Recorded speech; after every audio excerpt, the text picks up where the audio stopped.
Yes. Oh, you know what that sound means. Time for In the Paddock F1. Greeny and the Cheese. Back after a 5-year hiatus. That's right, we're back in Shanghai for the Chinese Grand Prix. Did you know this, Michael? Shanghai is one of the world's major centers for finance, business, economics, research, science and technology, manufacturing, transportation, tourism, and culture. Did you know that, sir? It's got it all. The future king of tourism of Shanghai might be sitting across from me over here. Excellent, sir. Let the Ministry of Tourism hear that one. The port of Shanghai is also the world's busiest container port. Did you know that, sir? I actually did know that one. Very busy.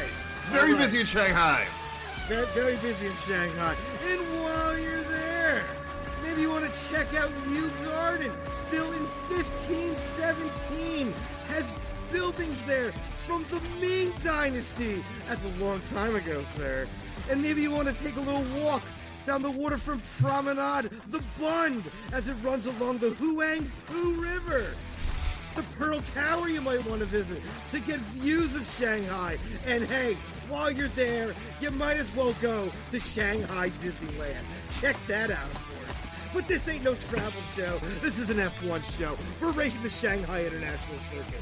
3.38 miles, 16 corners, 2 DRS zones. You give it the full beans for 62% of your lap. And oh, what a weekend we got. I don't know, started off with, a Chinese dragon blowing fire, setting the grass on fire along the track. I don't know. Things are just igniting. They painted the track or something. I don't know what's going on. We had safety cars. We had great passing all the way through the field. Well, except really the front, because, Max just, as always, ran away with complete domination, takes the win.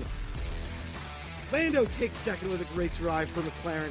Perez rounds out the podium. We're caffeinated. We're medicated, Greeny. Good day, sir.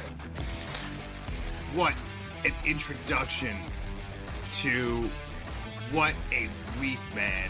What a weekend in China we had. It's been long coming, and the Slap City could continue here because some teams rose to the occasion and other teams, man, they could not afford an F-up, and they did. The track is literally on fire. The grass is on fire. Turn 5 is on fire. I don't even know how the grass caught fire. I don't know. There must have been something under it. It must have been like whatever paint they were using. Someone must have just dumped it, right? Just like dumped it on the side. A bunch of years ago, I actually had my front walkway redone, and like it was done in like the fall, and then in the spring, when I was doing my spring cleanup, I realized that the guys had dumped like half of the concrete on the side of my house, which was great. Is it kind of like that, where like they just dumped the extra paint, flammable paint, and then there was a spark? I mean, listen, cars are going pretty fast. Sparks happen all the time. As Bruce Springsteen said, it only takes a can of a fire without a spark. And there it was, turn 5 in flames. The track was painted. Nobody knew the track would be painted. A little Shanghai surprise, as they say. Holy mother of Moses. You're lucky that we made it, that everyone made it out of there in one piece. We almost didn't. Lance Stroll is an absolute bonehead. We'll get to that. And Max wins again. Sergio does not finish second. Somehow Lando runs like the race of his life. Yeah. And comes in second somewhere halfway through the race when Sergio went in for that pit stop, like 1.9 second pit stop or whatever flaming hot fast pit stop they were doing, ends up behind Lando. Lando just does not yield that position for the rest of the race. Finishes second. Sergio finishes third. Ferraris have a little bit of a rough weekend. Quali was not in their favor, and finished the race fourth and fifth, just out of the podium spots. And Charles Leclerc beats Carlos Sainz for the first time all season. How do you feel about how the Chinese Grand Prix went down? It was just an absolute wild weekend. Dragons setting the track on fire or something. I don't know what the heck's going on there. That's madness. I've never seen the grass just catch fire randomly on the side of a racetrack. That's unbelievable. Max being absolutely dominant was not really a surprise. I think we discussed this the last show that we both kind of figured that was going to be the case.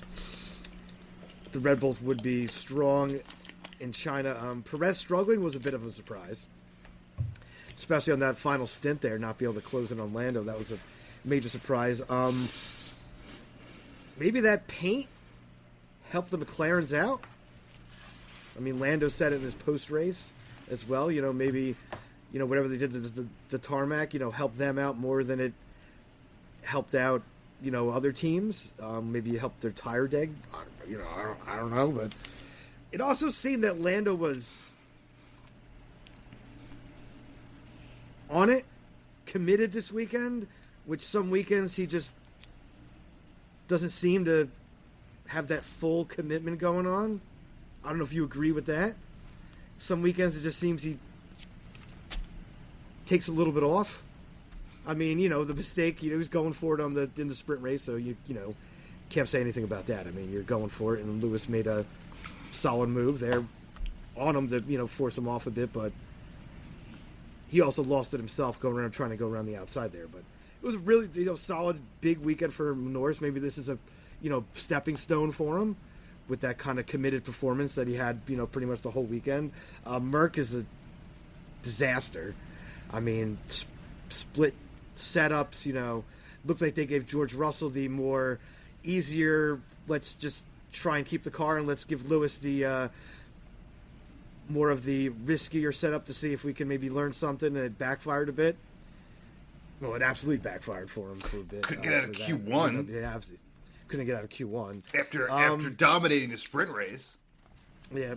I wouldn't say dominate the sprint race. But in comparison for what's going on in Mercedes, absolutely. Yeah. But we'll get to that in a minute. Ferrari struggled, I would say, all weekend, but points-wise, they still had more points than McLaren. With the sprint race and the race together, they still gained points on McLaren. So if you have that bad of a weekend and you're gaining points of the team that's behind you, I see that's probably a pretty good weekend then. If you're struggling with your setups in the car, because they were struggling with the setups all day on Friday, and the track setting on fire definitely didn't help that out at all. But you're gonna have a weekend like that, but you still got solid point gains, so take that and run. I mean, everybody knows that you have no chance on Red Bull, but you still have to keep pushing. Yeah, absolutely. Max can make a mistake. And that's what I'll take out of the weekend. Max can make a mistake at any time. It's going to happen a couple times a year. It's not going to happen. It's going to happen. Max is going to make a mistake, or there's going to be a mechanical failure or mechanical situation.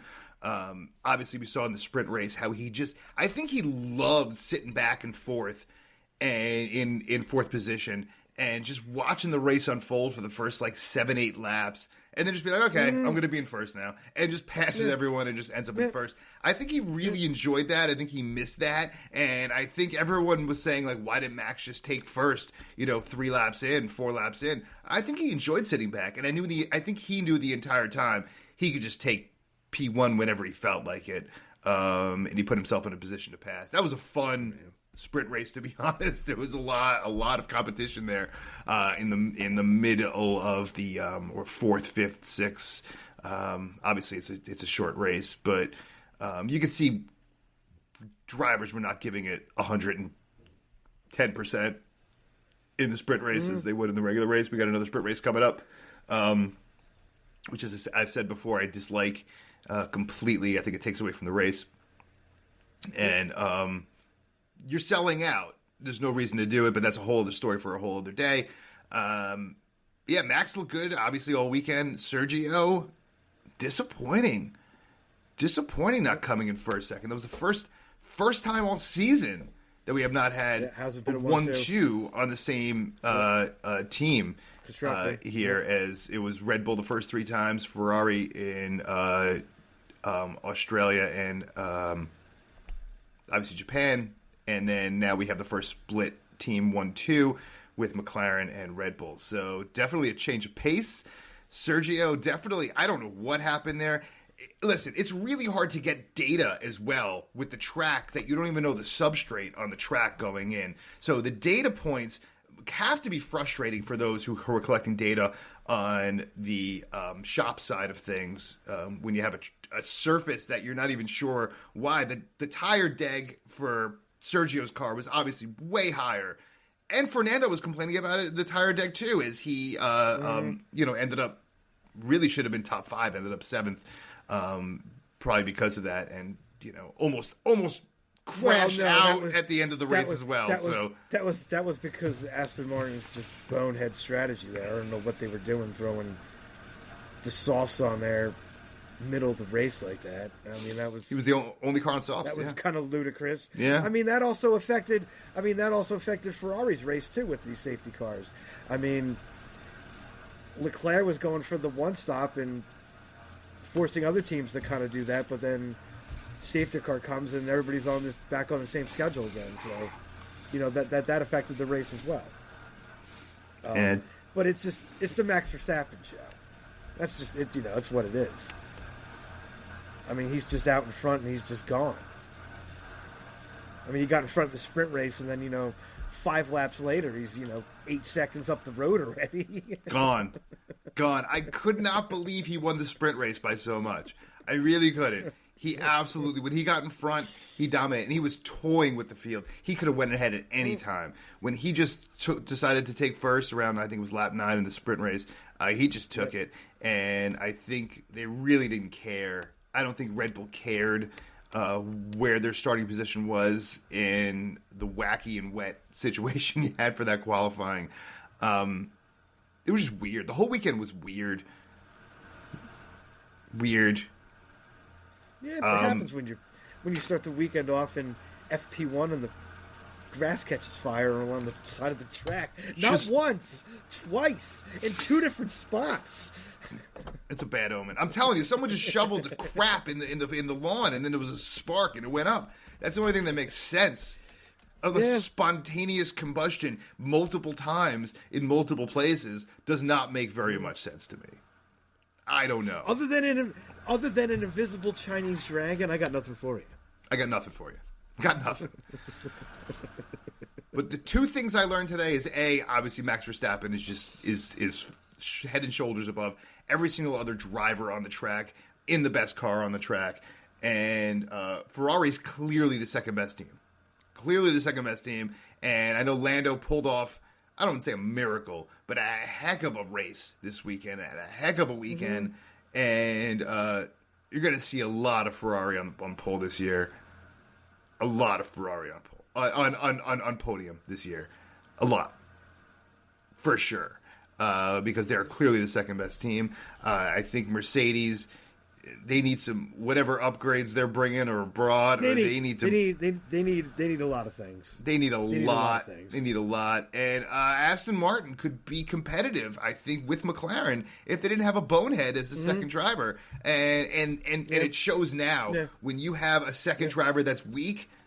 A second driver that's much weaker than the number one driver, when you have a situation where the garage makes mistakes or the team makes mistakes, which is going to happen, messes with strategy, does something incorrect, then your team really suffers and you have a really bad weekend. And Aston Martin should be, I think, the 3rd best team on the grid, but McLaren's going to take that for now. And Mercedes, I would say at this point, clearly the 5th best car on the grid. Which, of course, sir, leads us to one thing and one thing only. As we strap our helmets on, jump in the car, and take a lap around the madness that comes out of your melon every single week. It is Quizmaster's Cockpit, sir. Are you ready? Oh, I'm ready. The question is, are you ready? I am never ready for your madness, but with everything that actually happened on the track this weekend in China, I cannot imagine you being more difficult. So as long as I don't end up on fire like a Chinese monk, I am probably good to go.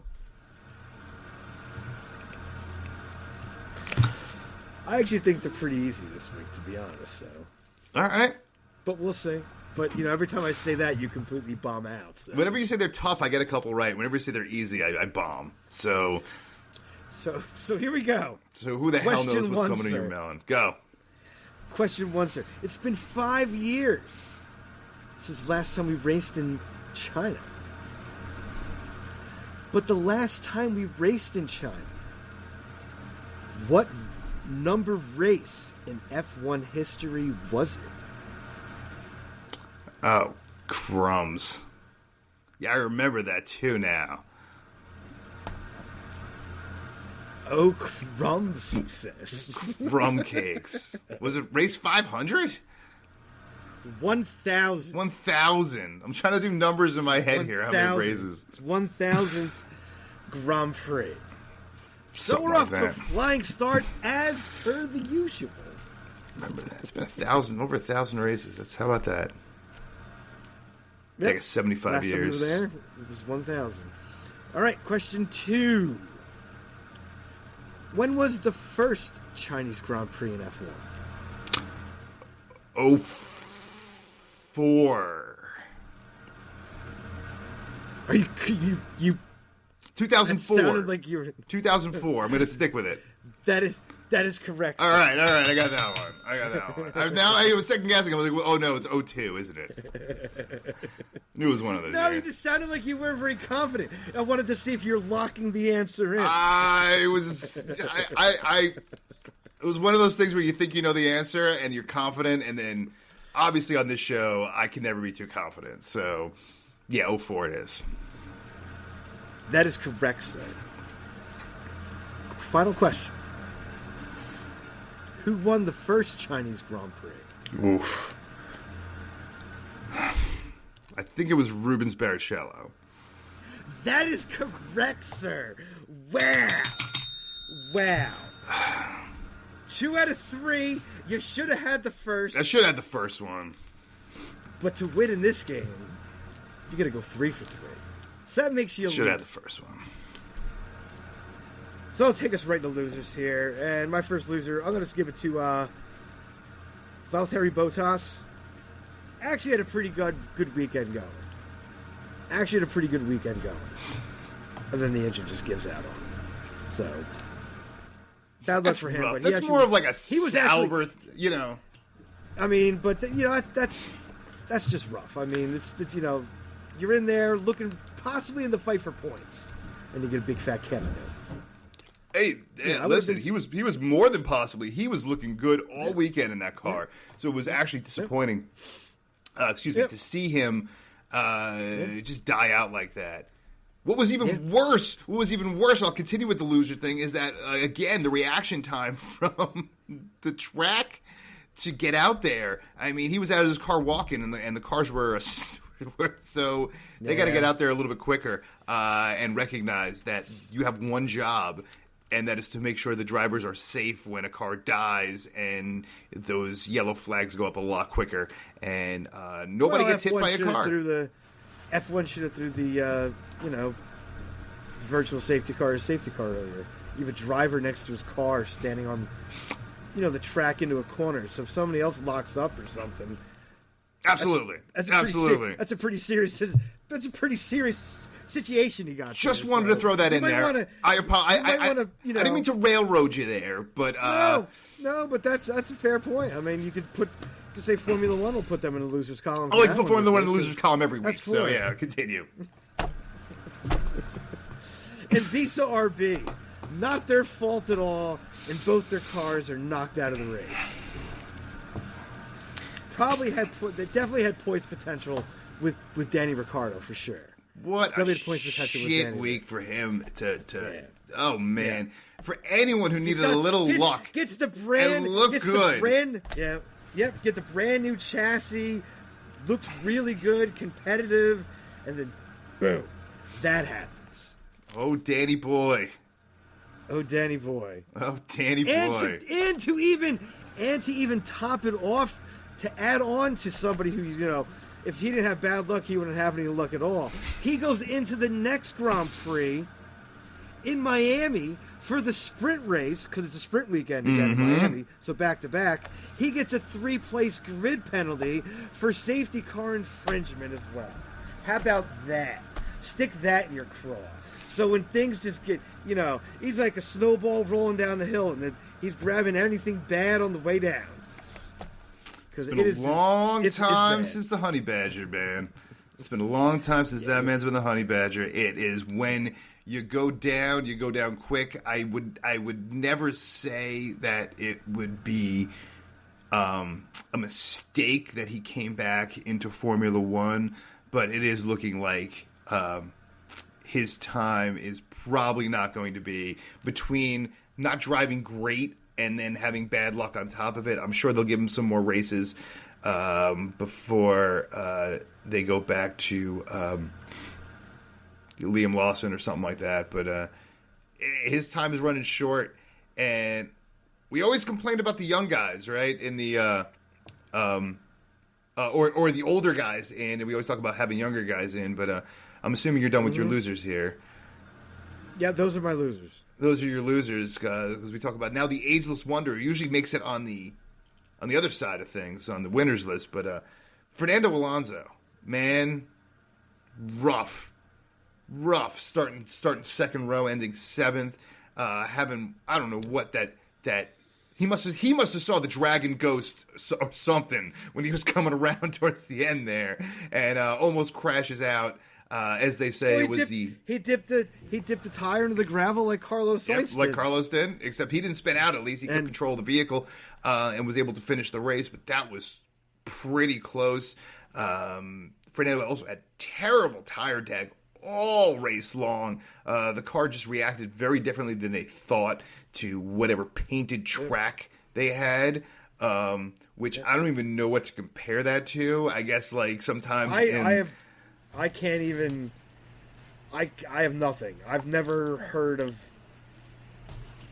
Just prior to a race weekend, we're gonna put down sealant or whatever the heck they put down. This happened in actually the NBA in basketball this year when they did the early season tournament for those who follow in November, and they laid out this like crazy floor. And the guys were just slipping all over it. It was like a completely, I don't know if you recall this, completely like blacked out or colored out for the team's color. And people were just slipping all over the place. And they're like, well, we can't really change it now, so we're just going to wait for someone to break their ankle. Except NBA players don't go 200 miles an hour. And obviously, definitely a problem. If you're going to paint the track, please let us know beforehand. And not probably, us, but like, the teams probably should have a heads up.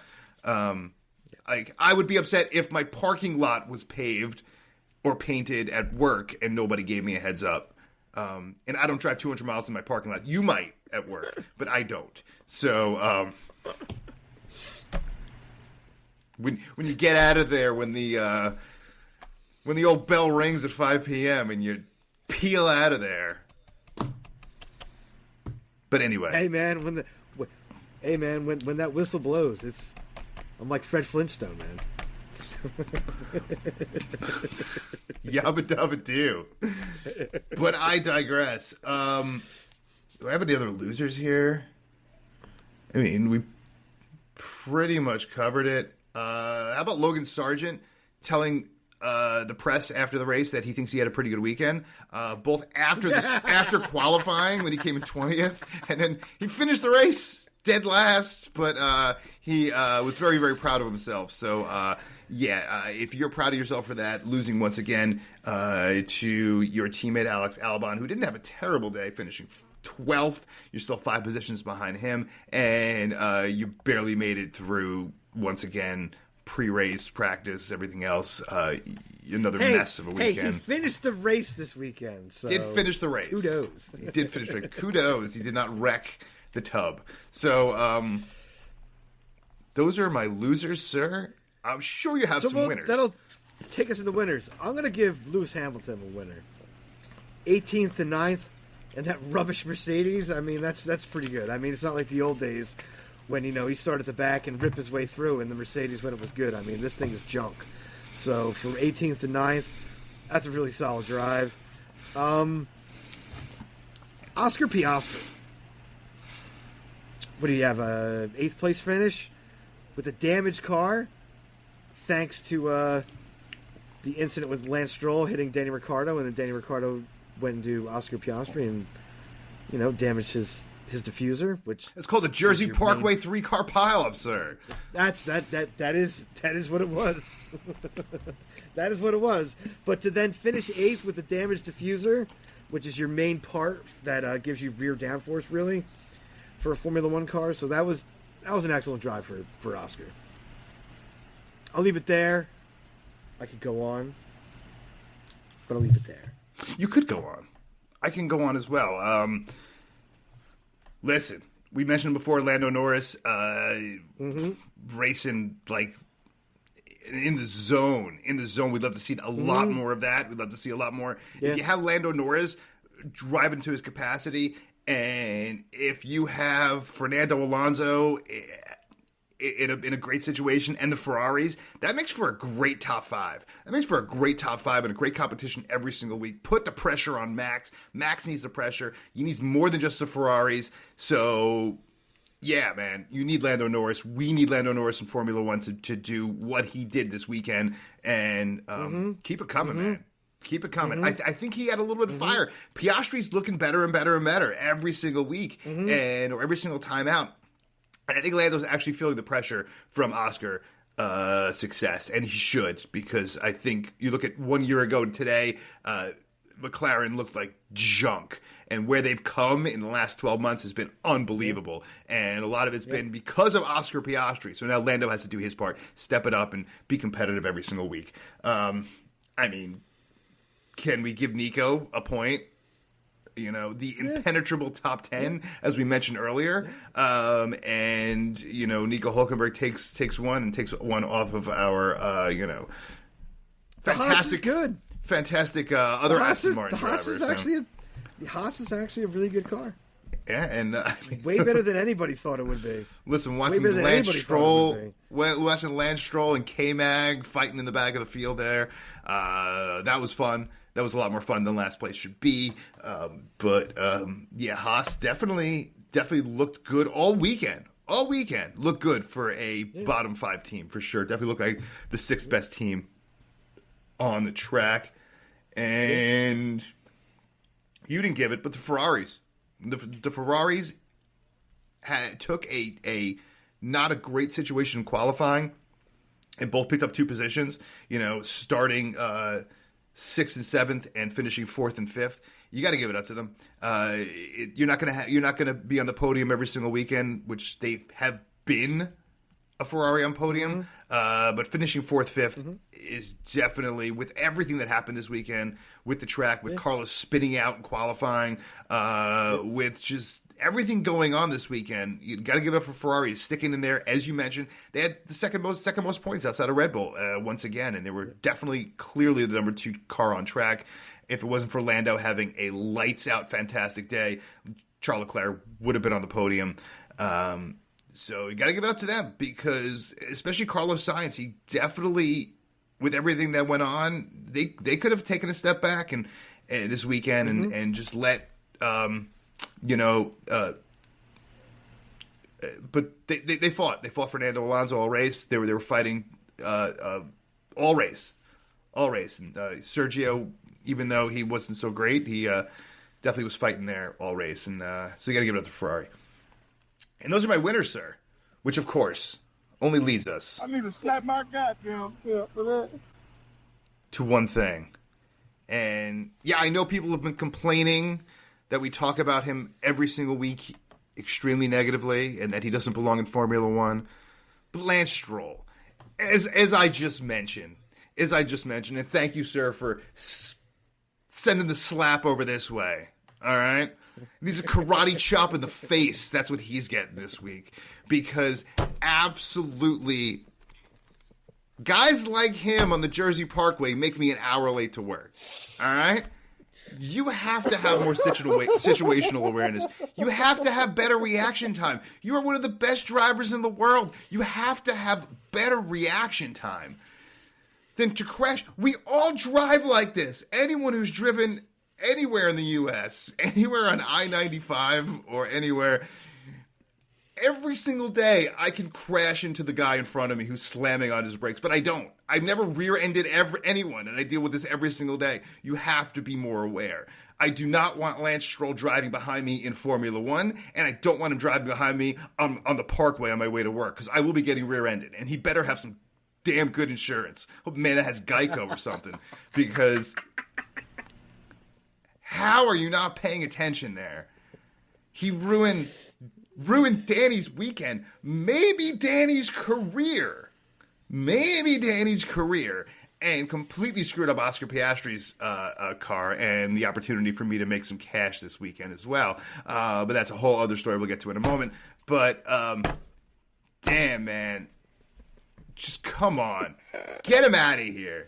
Get him out of here. I know his dad owns the team, but it's probably, as far as business is concerned, this is a business.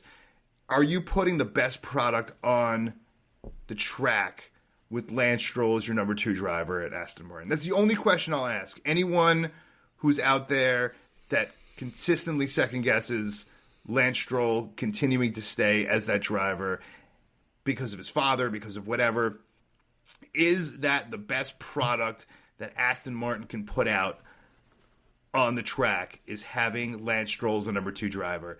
I say no, sir. I say no. I think there's a lot of drivers better. I think there's some drivers right now in F2 that could perform better.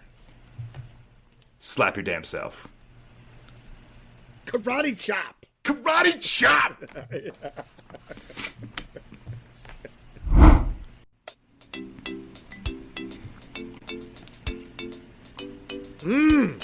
Oh, yeah. Oh, You know yeah. what that sound means? It's time for that. Time to take that special ride to that fantasy island of Greentopia. And mind you, it's a holiday weekend, too. Oh, baby. Those steel drums, baby. It's kicking, man. It's kicking in Greentopia this weekend. Holiday.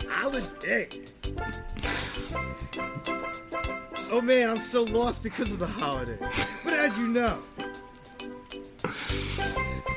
when you go to Greentopia, the beer flows like wine and the wine flows like beer.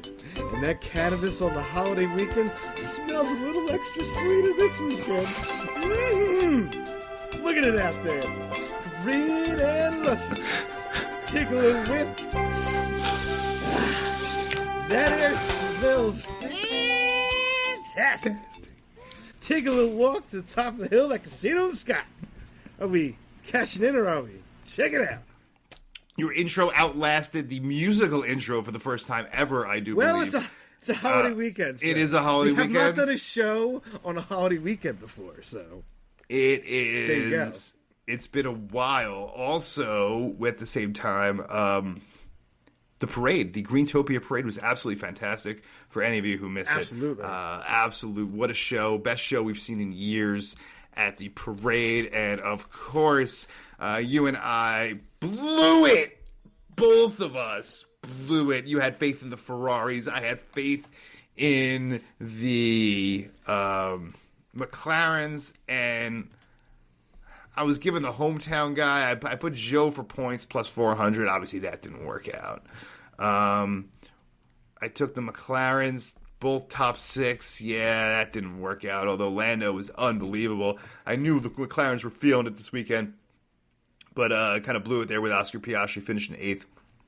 I think he had a shot at some point, but blew that. And the trifectas you went 2 ways with the trifectas. Very clever, sir. Mm-hmm. You went with Max Perez and Leclerc and Max Perez and Carlos Sainz. Double dipping. But you thought one of them was going to pay out. You thought you were going to have a fistful of cash for one of them. Because it's been Ferrari on the podium every single time. But, sir, playing the odds. Not this time. Playing the odds. You, sir, got not this time. Shanghaied. So, yes, I did. You as well got Shanghaied. I as well. We have the updated statistics. I am at 3,625. You were at 4,655, so you are clearly 1,000 plus better than me. Remember, we had the prop bets preseason. Some of those might pay off at any single time, especially if a driver gets fired or Lando Norris wins a race, which I almost had that this weekend. So those might pay off to boost my Greentopia bucks, but I am well behind you right now, and I'm going to have to hit a trifecta or two or something to catch up here, and hopefully I can keep my cash because I'm dwindling here already, so I might have to rethink some strategy if I don't put up some kind of points. But that is Greentopia for the week, which of course, sir, leaves us with the most important thing of the week, and that's in the news. Oh, and there's a lot of doing in the news. A lot of doing. We got some tidbits here for you. Lewis Hamilton, after the race, said he had never had so much understeer in his entire life. Will Mercedes ever recover this season? It feels like 2 steps forward and 1 step back, but it's like 2 steps forward and 2 steps back. You keep feeling good about Mercedes, and then it's like, no, you were wrong. I would even say it's 1 step forward and 2 steps back.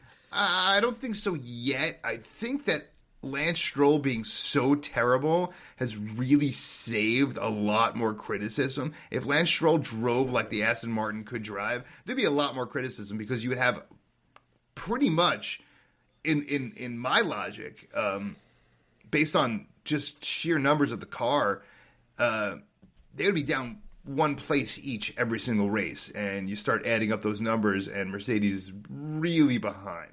The fact that Lewis went from 18th to 8th definitely shows a little more. Obviously, you can't be complaining that much of the understeer, picking up 10 positions on track.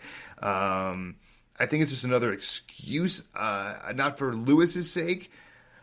But it's so interesting. I mean, are you worried about Lewis at Ferrari next year and losing Carlos Sainz? No. Are you worried about losing momentum? Well, I'm worried about losing Carlos since he's driving the way they've always envisioned him to drive at Ferrari.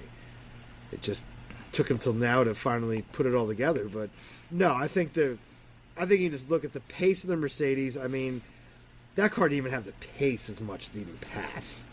I mean, he was having trouble there for the beginning of that race, having trouble making any type of moves in that Merc. George Russell really never went anywhere, starting up front there as well. So I think that the car is just bad.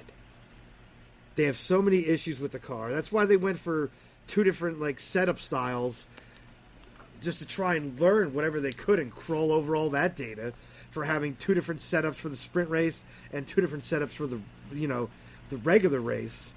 I mean, they're just trying to crawl over data, trying to figure out anything at this point. So I don't think it's the drivers. I think it's the car is just, they don't know what the heck is going on with it. They're just trying to understand what they got even before they can even move the car forward. It's a mess. It's a mess. It's not a place Mercedes is used to being, especially over the last decade. No. And it's tough. It's tough to pivot. And when you're used to doing things the same way year in and year out and being successful at it, and you're probably doing, especially when Toto Wolff's concerned, the same thing you've always done and getting very different results, it's very frustrating. So we'll see what the future holds for Mercedes. It could even get worse. Because once you get a few more races in, if it hasn't even started now, how much information is Lewis Hamilton going to be getting?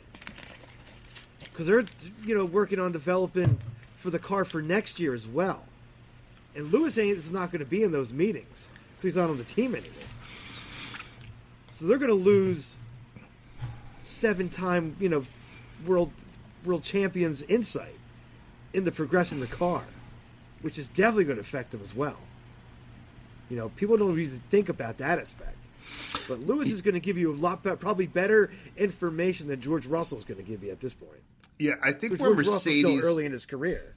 I think where Mercedes went completely wrong in this whole thing, and you got to go back a couple of years. I think when you brought George Russell in and really tried to make him an equal to Lewis Hamilton, when he's clearly not even in the same stratosphere as Lewis Hamilton, not on the same planet as Lewis Hamilton as far as his career, as far as his impact on the sport.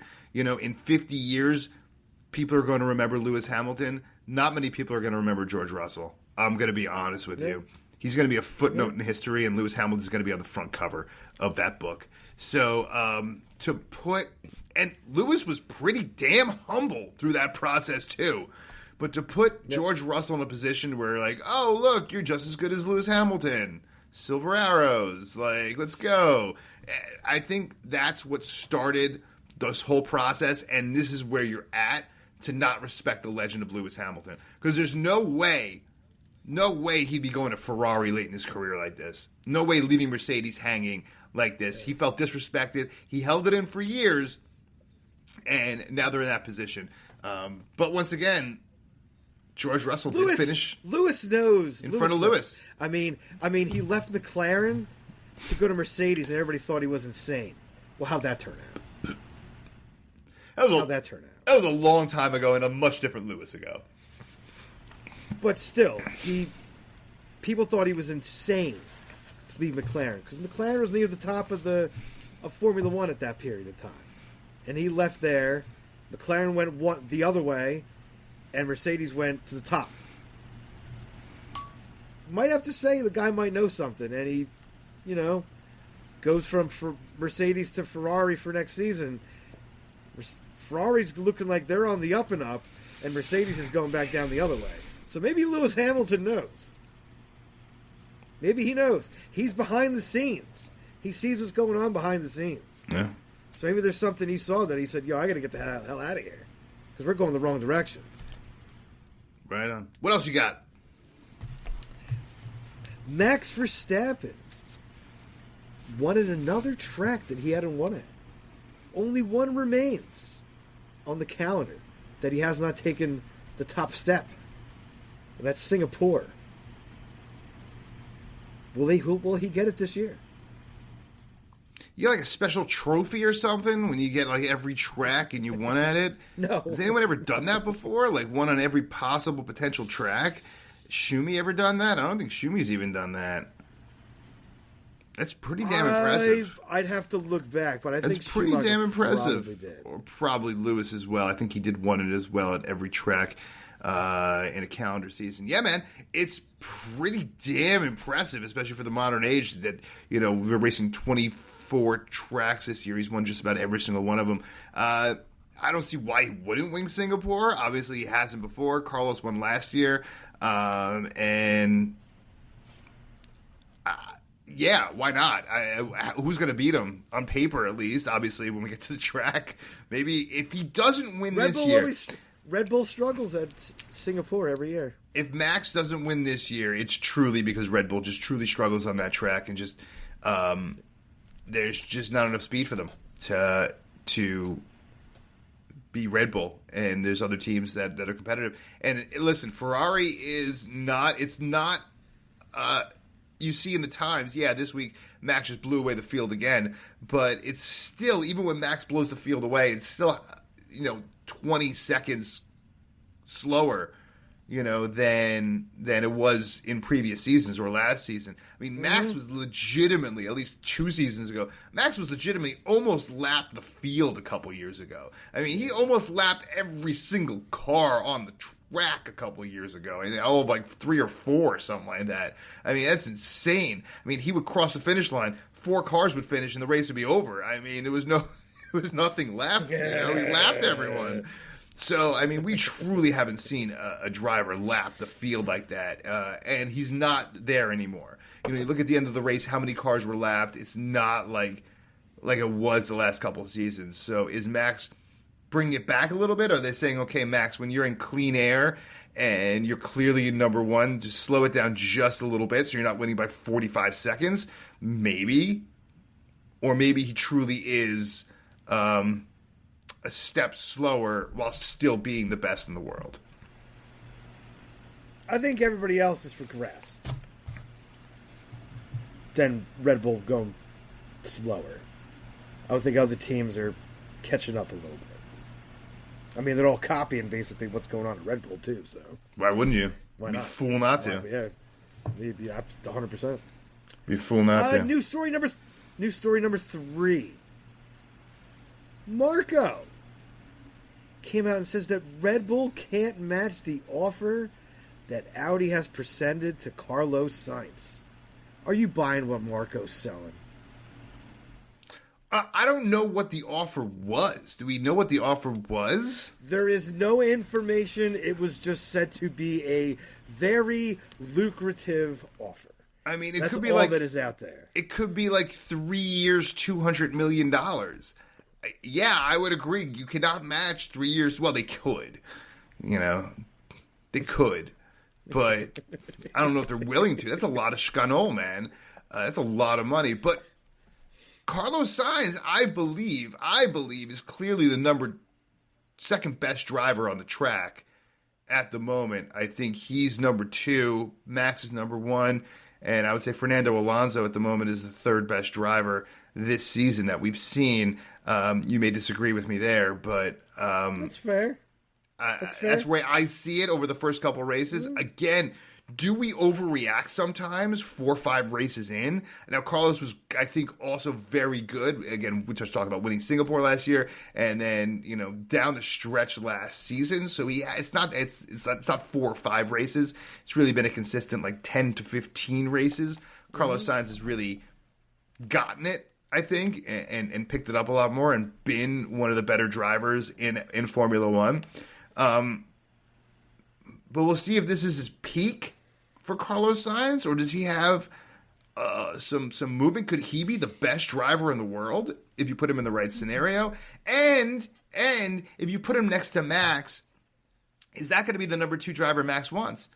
Does Carlos want to win races? Carlos is not going to have an opportunity to win races, even when he's better than Max. Not by a wide stretch, but if it's very close, but he's slightly better, you know what's going to happen. You know what the race team's going to do. They're not going to let Max lose a race if he's slightly less than Carlos. So the best shot Carlos has of beating Max is going against him in a different team.